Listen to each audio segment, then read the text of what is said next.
What is up, everybody? This is Father Christian, and this week we're talking about how did I go from being a Hollywood club guy / actor to becoming a priest. So welcome back to another episode of Your Favorite Christian, a place where I invite you into the wacky world of being a priest and also talk about topics of relationships and pop culture, but always through the lens of faith. If you are digging these videos and you like this content, please hit the subscribe button below and hit that little notification bell so you'll get the videos every single Monday. So I began some questions on YouTube and on Instagram saying, how in the world did you become a priest? So I grew up in a very creative household where my mother was totally in the theater and was an actress. My dad was a jazz pianist, and my sister is a trained violinist. So it was just a household of the arts. So eventually I ended up going to University of Illinois and getting my BFA in acting. So I began working in Chicago and doing commercials and doing theater. During that time, I did a bunch of different Shakespeare festivals out in Utah and Arizona, and I was like, I've gotta go west. This is the time to go to LA.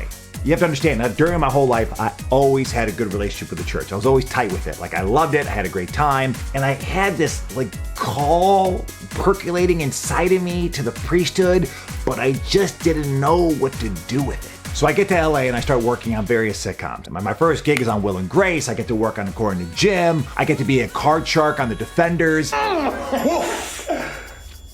Whole mess of diamonds. I believe that's called a flush. A freaked out husband on Castle. At first, everything was fine. Did anything violent ever happen? One night, we heard noises from the living room. We went downstairs, found the whole room trashed. I get to have my 8 Mile moment and be a rap star with Ari Spears. MC1 round 1, let's go! Speaking of spit, before it started, it was already over. We could compare banknotes, go dime for dime, a bankroll, swole, homo, weight than Oprah. And the one thing that comes up actually more than any other credit I have is I am the town reporter on iCarly. Shadowhammer, the man who robbed this place. Why do they call him the Shadowhammer? Because he's never been caught on video. Before he robs a place, he sneaks in and disables the security cameras. Seriously, I get kids stopping me being like, are you the guy from iCarly? Well, as an actor, you got high times and you got low times. And during those low times, you better have a side hustle so you can keep those lights on. So one day, this friend of mine from boarding school, yeah, I know, boarding school snob, hit me up and she was like, yo, Christian, I'm working with this brand new super exclusive after hours nightclub in LA. We don't want the normal high society, super suave, super connected door guy who knows everyone. So we thought of you. Thank you. So I started working the door at this club and my life is like, whoa. One day, I'm hawking chicken at Whole Foods. No, seriously, I literally hawked chicken at Whole Foods. And the next day, I'm telling Leonardo DiCaprio that he has too many guys in his party. Sorry, Leo, that was me. But if you're watching this video, can you give it a thumbs up? Well, life got a little nuts in the club, as one can imagine. So nuts that I wrote a one-man show called Jesus is Not a Doorman. You may have power now, but you're not God. But here's the truth. Working in the nightclub actually brought me closer to Jesus. Let's rewind that back. Working in the nightclub actually brought me closer to Jesus. During the temptations of the nightclub world and the emotional roller coaster of being an actor, the church gave me so much solace and comfort. I knew who I was there. I was validated there, validated by God. See, the trick with Hollywood is that you can't allow it to validate you. That is when you start to go down some real dark paths. So fortunately, the church accepted me as this nightclub actor guy and helped me stay in relationship with the big guy upstairs, so I never really sank. And I think it was because of this acceptance and because I found so much comfort and solace there and validation that I would leave the club at 5 a.m. from working all night, and I would get up 3 hours later to be at service. And there were times when I tried to quit the club because, let's just say, I was not being the most Christian person in the world. Hi. What's up? End of the line, please. My job was literally to judge people all night long. Look, we at capacity, okay? We'll let some people in when it clears out a little. But every time I would try to get out of it and try to quit, my priest would always give me this advice by saying, nope, that's where you're called, that's where you're supposed to be. And I was like, what? You're a doorman, okay? You're a doorman. Doorman. Doorman. Doorman.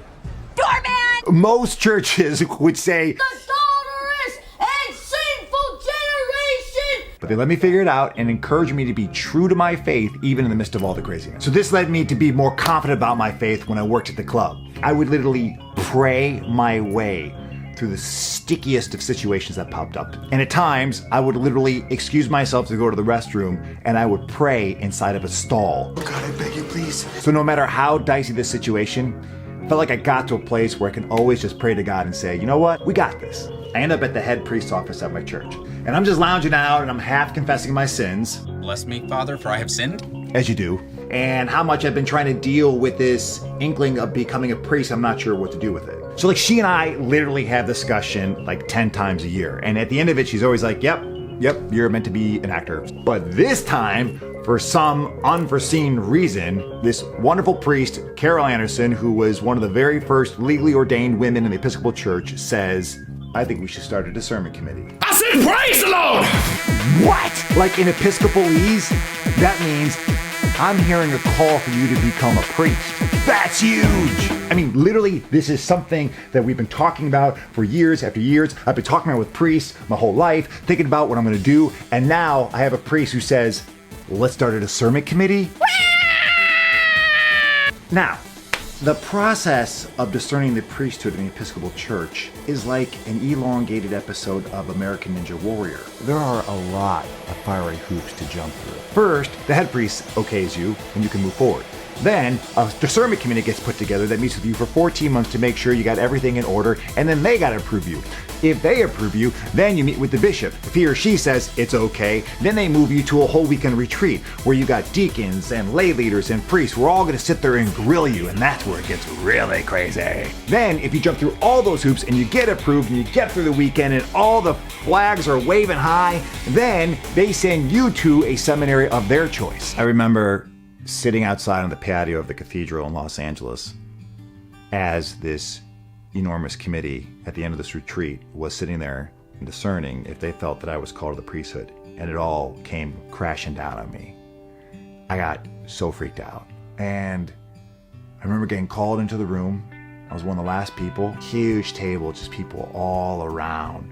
To me, it seemed like 400. It was probably like 20. They're all like deadpan. And that guy, the standing committee, looked at me and he said, Christian, we've discerned that you've been called to the priesthood. And I was so grateful, like I cried. So I hope you enjoyed this little insight on how this priest found his way into the priesthood. If there's any questions here that you still want to ask or didn't get answered, just please leave it in the comment below. I would love to tell you more and share you more about what's going on with the priesthood here.